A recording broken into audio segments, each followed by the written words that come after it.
2014లో Congress party Andhra Pradesh రాష్ట్రాన్ని విభజించిన తీరు మీద మనం ఆవేదన వెలిబుచ్చాం తప్ప ఇక్కడ తెలంగాణ రాష్ట్ర విభజనని జనసేన ఏ రోజు కూడా దాన్ని అడ్డు చెప్పలేదు. ఇది 2009 నుంచి నేను రిపీటెడ్గా చెప్తున్నా, this is my commitment and also Janasena's commitment for betterment of Telangana, for the statehood of Telangana. కాకపోతే కాంగ్రెస్ పార్టీ విభజించిన తీరు మటుకు ఒక అసంతృప్తిని, ఒక అశాంతిని సృష్టించింది. ఈ రోజుకి ఆ వారసత్వపు సమస్యలు ఇలాగే ఉన్నాయి, ఆస్తుల పంపకాలు కావచ్చు. అంటే ఇవన్నీ కాంగ్రెస్ పార్టీ ఆ రోజు చేసిన విభజించిన విధానం కానీ, వాళ్ళ డివిజివ్నెస్ అప్రోచ్ కానీ ఈ రోజుకి ఆ ధోరణి మారలేదు. దానికి ఉదాహరణ ఇటీవల తెలంగాణలో జనసేన సభని అనుమతులు ఇవ్వకుండా అడ్డుకోవడం. ఈరోజు ఎజెండాలో ఇది ప్రధానాంశం కానప్పటికీ కూడా ప్రతిసారి ఒక్కొక్క రాజకీయ పార్టీ తమ సొంత రాజకీయ సరిహద్దులు పెట్టుకొని ఎలాంటి విభజనలు సృష్టిస్తారో చెప్పడానికి నేను దీన్ని ఒక ఉదాహరణగా చెప్తున్నాను. చాలామంది ముఖ్యంగా మన తెలుగు రాష్ట్రాలు కావచ్చు, కొంచెం దక్షిణాది రాష్ట్రాలు కావచ్చు, మనం ఎక్కువగా వినేది మేము ఢిల్లీ మెడలు ఉంచుతాం, చొక్కా పట్టుకొని నేలకు దించుతాం, తడాకా చూపిస్తాం అని దక్షిణాది నాయకులు చాలామంది చాలా పెద్ద పెద్ద మాటలు మాట్లాడుతూ ఉంటారు. కానీ నిజంగా వాళ్ళు ఢిల్లీకి రాగానే ఆ మాటలు ఎందుకు గొంతులోంచి రావు, పెగలు ఏంటో భయం అనుకుంటాం. అంటే ఎందుకు రాదు అంటే ఆ మాటలు వ్యక్తుల్ని చూసి వీటన్నిటికంటే కూడా ఢిల్లీ రాజధాని చూసిన ఆ విశిష్టత, ఇక్కడున్న విశిష్టత, ఢిల్లీ అనేది ఒక వ్యక్తుల గురించి కాదు, అది చేసిన త్యాగాల గురించి.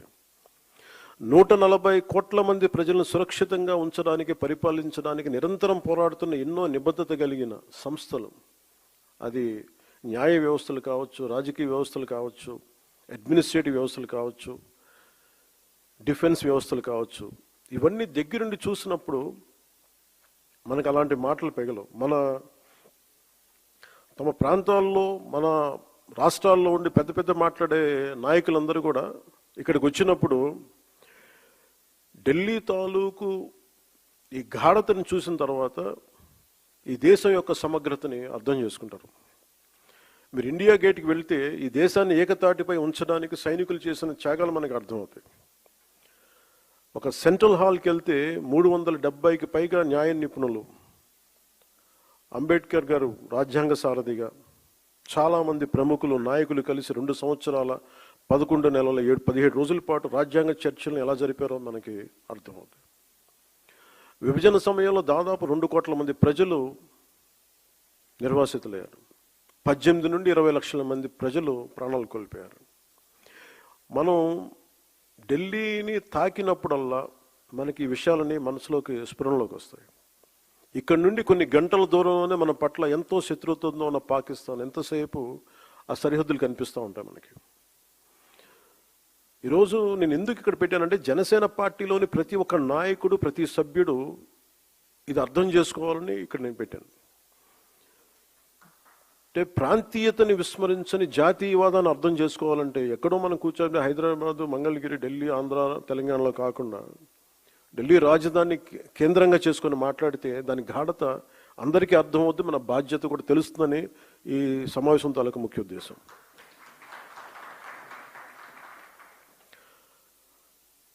జాతీయ సమగ్రత, దేశభక్తి అనేది జనసేనకి చాలా కీలకమైన అంశం కావాలి మనందరికీ. భిన్నమైన విభజన ధోరణులు మనం ఎందుకు దూరంగా ఉండాలి అంటే ఈ దేశం ఈరోజు ఈ స్థితిలో ఉండటానికి వెనక ఎంతటి త్యాగాలు ఉన్నాయో మనం అర్థం చేసుకున్నప్పుడు దీన్ని ఎలా గౌరవించాలి, ఎంత బాధ్యతగా ప్రవర్తించాలో మనకి తెలుస్తుంది. మనకున్న లిమిటెడ్ పరిమితులు కావచ్చు, స్వీయ పరిమితుల్లో మన సొంత సామర్థ్యాలతోటి జనసేన పార్టీ ద్వారా దేశ స్ఫూర్తిని ముందుకు తీసుకెళ్ళటం ఈరోజు ఈ సమావేశం యొక్క ముఖ్య ఉద్దేశం. మీరు వీటన్నిటిని అర్థం చేసుకొని తిరిగి వెళ్ళినప్పుడు వీటన్నిటి వెనక ఉన్న లోతైన భావాన్ని, దీని గాఢతని, దీని తీవ్రతని మీరు అర్థం చేసుకుంటారు. అంటే ఒకసారి ఏమైపోతుందంటే మనకి తెలుగులో చెప్తున్నట్టు మనకి కూపస్థ మండూకాలు అంటారు, బావిలో కప్పల్లాగా. మన నేల మీదే కూర్చొని మాట్లాడి మన పరిమితులతో ఉండే అంటే మన గీసుకున్న గీతల మధ్య మాట్లాడితే దేశం తాలూకు సారూప్యత కానీ దేశం తాలూకు విశిష్టత కానీ మనకు అర్థం కాదు. అందుకని మన స్వంత సరిహద్దులకి మనం గీసుకున్న సరిహద్దులకి పరిమితం కాకుండా విశాల ప్రపంచాన్ని చూడటానికి ఈ రోజున ఢిల్లీ రాజధాని మనకు ఒక పెద్ద వేదికని ఇచ్చింది. సుమతి శతకంలో చెప్పినట్టు మనందరం ఏమనుకుంటామంటే అంటే బలవంతమైన సర్పం కూడా చలిచీమల చేత చిక్కి చచ్చిపోద్ది అంటారు. మనందరం ఏమనుకుంటాం, మనకు స్థాయి లేదులే, మనందరం చిన్న మనుషులే పెద్దలు అనుకుంటాం, ప్రతి ఒక్కరు ఈజీగా మాట్లాడేయచ్చు అనుకుంటా. కానీ ఇలాంటి ప్రతి వ్యక్తి ఈ మధ్య మీరు చూస్తా ఉన్నారు కాక్రోచెస్ అనే ఇది కూడా అని నాకు సుమతి శతకం గుర్తొచ్చింది. అంటే చాలా చిన్నగా కనిపించే క్రిమి కీటకాలు కూడా, చిన్న చీమలు కూడా ఒక బలవంతమైన సర్పాన్ని చంపేస్తాయి అన్నట్టుగా చిన్న చిన్న ఆలోచనలు ఇండివిజువల్ వ్యక్తులు వీళ్ళందరూ కూర్చొని మనకి సరైన దేశం తాలూకు గాఢతని కానీ తీవ్రతని కానీ దీని తాలూకు లోతును అర్థం చేసుకోకపోతే చాలా డివిజివ్నెస్ యాటిట్యూడ్తో మాట్లాడి దేశం తాలూకు సమగ్రతని బలి చేసేయడానికి ఎప్పుడు శక్తులు సిద్ధంగా ఉంటాయి. అలాంటి ఆలోచన ప్రవాహంలో మనం చిక్కుకోకూడదు అన్న భావన తెలియజెప్పడానికి ఈ ఢిల్లీని వేదికగా పెట్టాం. అయితే చాలా కోట్ల మంది చిన్న చిన్న ఆలోచనలు వ్యక్తులు కూడా కలిస్తే అది మంచి కావచ్చు చెడు కావచ్చు చాలా బలమైన ప్రభావాన్ని సృష్టించగలరు. అందుకని ఈ విభజనవాదాన్ని సృష్టిస్తున్నారు లేదంటే ఇలాంటి పరిస్థితుల్లో మనం దాంట్లో భాగస్వామ్యం కాకూడదు, దాంట్లో మనం ఎంత ఎదురెడ్డి పోరాడాలని చెప్పడానికి దీని తాలూకు ముఖ్యాంశం. సో మిమ్మల్ని అందరినీ ఇక్కడికి ఆహ్వానించడంలో నా ముఖ్య ఉద్దేశం ఒకటే, ఒక బాధ్యత గల రాజకీయ పార్టీగా ఈ ఆశయాన్ని మరింత స్వాతంత్ర్య స్ఫూర్తిని ముందుకు తీసుకెళ్ళటం, మన ఫౌండేషన్ ఫాదర్స్ని గౌరవించడం ఈరోజు ఈ సమావేశం యొక్క ముఖ్య ఉద్దేశం. సో దీంట్లో సర్టన్ పాయింట్స్ అనుకున్నాం. అంటే నేషన్ ఫస్ట్ అంటే కాన్సెప్ట్స్ వైజ్ మనం మాట్లాడుకోవాల్సిన స్ట్రెంథనింగ్ నేషనల్ యూనిటీ, అంటే నేషన్ ఫస్ట్ కింద strengthening national unity, security, internal security and democratic values ఒకటి. Vikasit Bharat, from aspiration to achievement, under 12 years of transformative leadership under Prime Minister Narendra Modi ji. Alage 2 years of renewal, reconstruction, inclusive development in Andhra Pradesh, from crisis to confidence.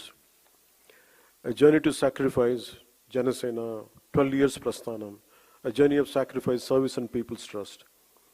Alage Bhavishyattu సరికొత్త తరం అందరూ మాట్లాడుతున్న catch phrase Gen Z అనేది భవిష్యత్తుకి జనసేన తరపు నుంచి ఎలాంటి దిశానిర్దేశం చేయాలి వీటన్నిటిలో. సో ముందు వెళ్ళబోయే ముందు